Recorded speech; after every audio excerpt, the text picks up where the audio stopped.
বন্ধুরা, হৃদযন্ত্রের যত কথা অধ্যায়ের এই ভিডিওতে আমরা রক্তের গ্রুপ সম্পর্কে শিখব। আমাদের যখন অনেকে দেখা যায় যে আমরা অনেক সময় পত্রপত্রিকায় বা টিভিতে বা সামাজিক যোগাযোগ মাধ্যমে অনেক রক্তের প্রয়োজন হয় এই বিষয়ক বিজ্ঞাপন দেখে থাকি।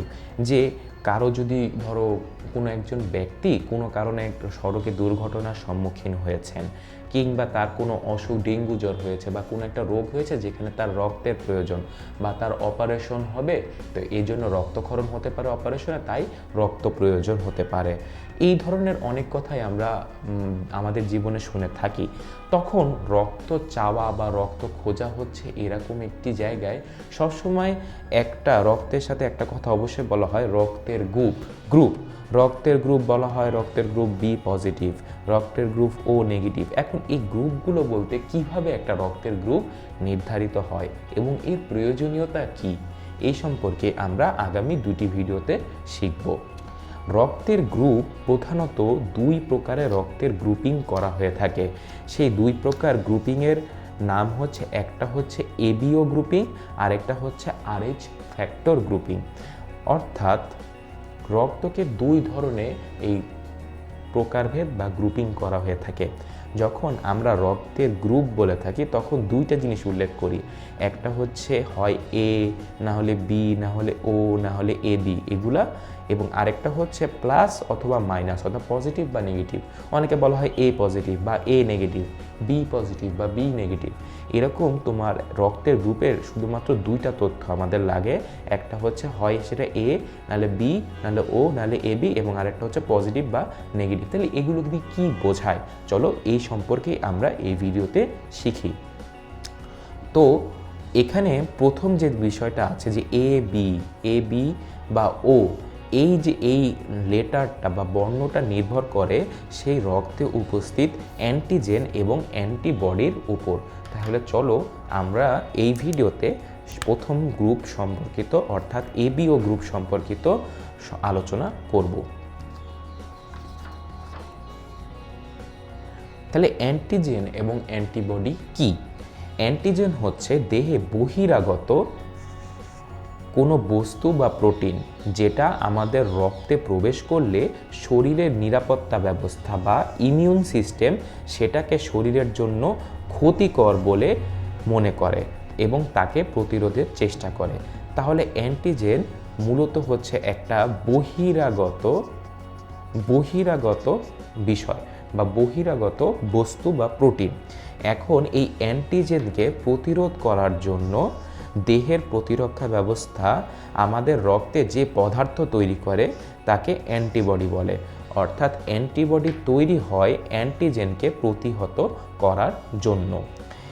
অ্যান্টিজেন এবং অ্যান্টিবডি একসাথে যদি বিক্রিয়া করে তবে রক্তকণিকা গুচ্ছবদ্ধ করে ফেলে। এই বিক্রিয়াকে বলা হয়ে থাকে অ্যান্টিজেন অ্যান্টিবডি বিক্রিয়া। অর্থাৎ কোনো দেহের রক্তে যদি একটা বহিরাগত প্রোটিন প্রবেশ করে, অর্থাৎ যেটা তার থাকার কথা না, সেটাকে বলা হয় অ্যান্টিজেন। এবং এই অ্যান্টিজেন রক্তে প্রবেশ করলে আমাদের রক্তের যে প্রতিরক্ষা ব্যবস্থা আছে বা ইমিউন সিস্টেম আছে, সেটা রক্তে আরেকটা পদার্থ তৈরি করে যাকে অ্যান্টিবডি বলে। অ্যান্টিবডি অ্যান্টিজেনকে প্রতিহত করে। এই প্রতিহত করার বিক্রিয়াকে বলা হয় অ্যান্টিজেন অ্যান্টিবডি বিক্রিয়া, যে বিক্রিয়া হলে রক্তকণিকা গুচ্ছবদ্ধ হয়ে যায়। তাহলে এখন বলো তো, আমরা যদি সুস্থ থাকতে চাই তাহলে কি আমাদের দেহে অ্যান্টিজেন অ্যান্টিবডি বিক্রিয়া সবসময় চালানো দরকার? না। রক্তের যে উপাদানের ভিতর যে অ্যান্টিজেন আছে সেটার বিপক্ষে যেন অ্যান্টিবডি আমাদের দেহে না থাকে, তাহলে আমাদের দেহের সব রক্তই জমাট বেঁধে যাবে। কিন্তু তাই বলে কি আমাদের রক্তে একেবারেই অ্যান্টিবডির দরকার নেই? আছে। ধরো যেই অ্যান্টিজেন আমাদের রক্তে স্বাভাবিকভাবে থাকে না, ধর একটা ভাইরাস আসলো, ভাইরাস আমাদের রক্তে আক্রমণ করলো, একটা জ্বরের ভাইরাস, তখন বা কোনো একটা রোগের ভাইরাস, তখন সেটা তো আমাদের দেহে স্বাভাবিকভাবে থাকে না। তাই সেটা প্রতিহত করার জন্য আমাদের দেহে অ্যান্টিবডি প্রয়োজন। কিন্তু ধরো আমার শরীরের একটা অ্যান্টিজেন সবসময় থাকে, তাহলে তার বিপক্ষে যদি অ্যান্টিবডি তৈরি হয় তাহলে আমার শরীরে কোনো রক্তই থাকবে না। তাই অ্যান্টিজেন এবং অ্যান্টিবডি আমাদের দরকার শুধুমাত্র রোগ প্রতিরোধ এবং জীবাণু ধ্বংস করার জন্য, রক্তের নিজস্ব কোনো উপাদান যেন ধ্বংস না হয়। এই অ্যান্টিজেন এবং অ্যান্টিবডি সংক্রান্ত যে বিষয়গুলো এটি সর্বপ্রথম রক্তে আবিষ্কার করেন একজন অস্ট্রিয়ান ডক্টর কার্ল ল্যান্ডস্টেইনার।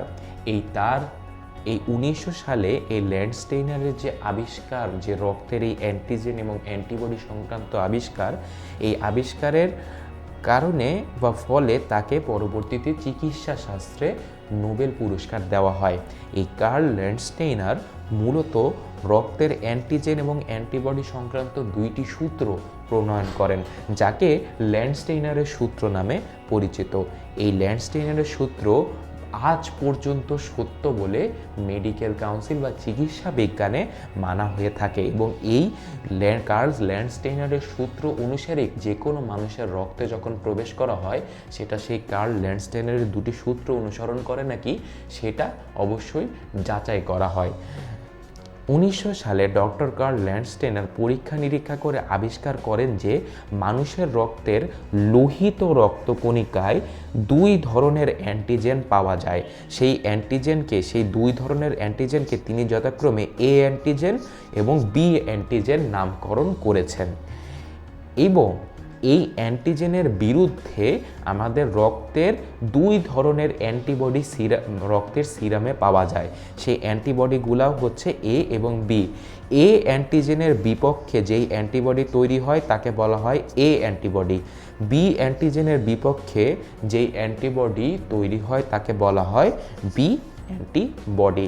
তাহলে স্বাভাবিকভাবেই তোমরা গেস করতে পারো বা খেয়াল করতে পারো যে যাদের দেহের লোহিত রক্তকণিকায় এ অ্যান্টিজেন আছে তাদের লোহিত রক্তকণিকায় বা রক্তের সিরামে এ অ্যান্টিবডি নেই স্বাভাবিকভাবে, এবং যার রক্তে বি অ্যান্টিজেন আছে তার রক্তের সিরামে বি অ্যান্টিবডি নেই। অর্থাৎ যার রক্তে লোহিত রক্তকণিকায় এ অ্যান্টিজেন আছে তার রক্তে বি অ্যান্টিবডি থাকে, এবং যার রক্তের লোহিত রক্তকণিকায় বি অ্যান্টিজেন থাকে তার রক্তের সিরামে এ অ্যান্টিবডি থাকে। এর মাধ্যমে রক্তের যেন স্বাভাবিকভাবে জমাট না বাঁধে এটা নিশ্চিত করা হয়। এই অ্যান্টিজেনের উপস্থিতিকে খেয়াল রেখে রক্তের এবীয় রক্ত গ্রুপকে 4 ভাগে ভাগ করা হয়, যার প্রথম ভাগটা হচ্ছে গ্রুপ এ। গ্রুপ এর রক্ত হচ্ছে যেই ব্যক্তির রক্তে অ্যান্টিজেন এ আছে, অর্থাৎ সিরামে এ অ্যান্টিজেনের অ্যান্টিবডি নেই কিন্তু বি অ্যান্টিজেনের অ্যান্টিবডি আছে, অর্থাৎ বি অ্যান্টিবডি আছে। তাই যার রক্তে অ্যান্টিজেন এ আছে সে হচ্ছে এ গ্রুপের সদস্য, তার দেহে অ্যান্টিবডি এ নেই কিন্তু অ্যান্টিবডি বি আছে, কেননা এ অ্যান্টিবডি থাকলে তার তো রক্ত জমাট বেঁধে যেত।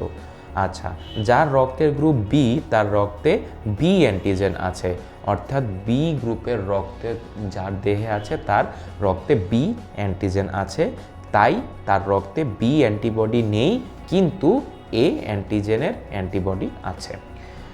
যার রক্তের গ্রুপ এ বি, অর্থাৎ তার রক্তে অ্যান্টিজেন এ এবং অ্যান্টিজেন বি 2টি উপস্থিত আছে, অর্থাৎ তার রক্তে কোনো অ্যান্টিবডি নেই, কেননা কোনো একটা অ্যান্টিবডি থাকলেই তার রক্ত স্বাভাবিকভাবে জমাট বেঁধে যেত। তারপর গ্রুপ হচ্ছে ও গ্রুপ, অর্থাৎ হচ্ছে তার রক্তে এ অথবা বি কোনো অ্যান্টিজেনই নেই, অর্থাৎ তার সিরামে এ এবং বি 2টি অ্যান্টিবডি আছে।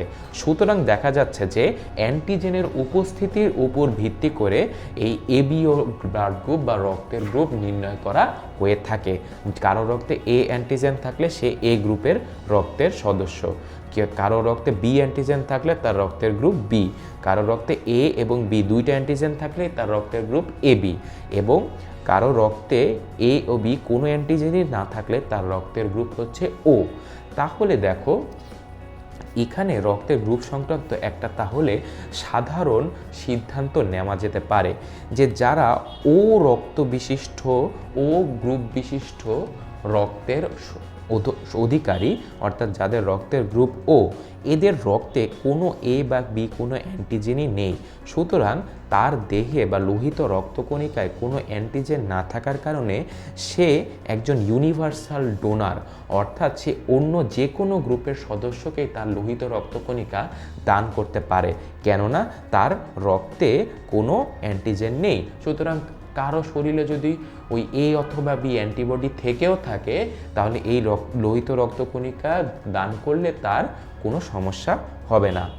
আবার একটু চিন্তা করলে দেখা যায় যে যারা এবি গ্রুপের রক্তের সদস্য, এবি গ্রুপ হচ্ছে ইউনিভার্সাল অ্যাকসেপ্টর, অর্থাৎ দেখো এবি গ্রুপের যারা রক্তের অধিকারী তাদের এ এবং বি দুইটা অ্যান্টিজেনই আছে, কিন্তু তাদের বডিতে কোনো অ্যান্টিবডি নেই। সুতরাং তারা যদি অন্যের দেওয়া রক্ত গ্রহণ করে, তাহলে কোনো অ্যান্টিবডি না থাকার কারণে এর বিপরীতে কোনো অ্যান্টিজেন, যে কোনো অ্যান্টিজেন প্রবেশ করলেও এর অ্যান্টিবডি না থাকার কারণে কোনো রক্তের বিক্রিয়া হবে না। তাই এবি গ্রুপের সদস্য, রক্তবিশিষ্ট সদস্য যারা, তারা হচ্ছে ইউনিভার্সাল অ্যাকসেপ্টর। আগামী তাহলে আমরা এই ভিডিওতে রক্তের গ্রুপের যে প্রথম গ্রুপিং, ধরো কারো রক্ত বি পজিটিভ, কারো রক্ত ও নেগেটিভ, তাহলে এই B O R A B এটা কীভাবে একজনের ব্যক্তির রক্তের ক্ষেত্রে বলা যায় সেই সম্পর্কে জানলাম। এই এবিও ব্লাড গ্রুপটা হচ্ছে পুরোপুরি অ্যান্টিজেন এবং অ্যান্টিবডি নির্ভর। কারো দেহে কোনো একটা নির্দিষ্ট অ্যান্টিজেন থাকলে সে ওই রক্তের গ্রুপের সদস্য হয়ে থাকে। পরবর্তী ভিডিওতে আমরা এই যে আরও পজিটিভ এবং নেগেটিভ এই রক্তের গ্রুপ সম্পর্কে জানবো, যে কার রক্তের গ্রুপে এই পজিটিভ চিহ্নটা বসে, কার রক্তের গ্রুপে বসে না, এই সম্পর্কে আমরা পরবর্তী ভিডিওতে জানবো।